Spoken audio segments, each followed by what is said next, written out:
अंजल बरोबर.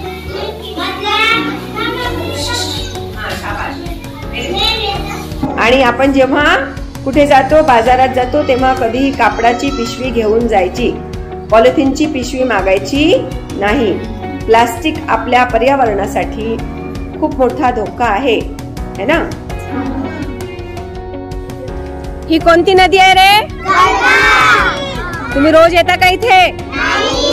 रोज यायचं नाही. नदीवर पाणी आहे बरं. नदीला जेव्हा पाणी कमी झालं तेव्हा आई सोबत यायचं, बाबांसोबत यायचं, एकटं यायचं नाही, कळते?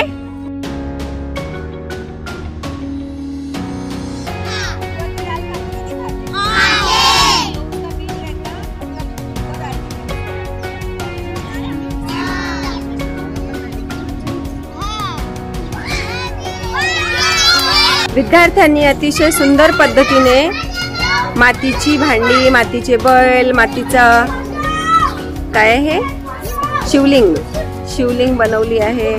कोणी भांडुले बनवले, कोणी चूल बनवली, पॉट बनवला, अतिशय सुंदर असा गणपती बनवला वीराणी. छान बेटा, व्हेरी गुड.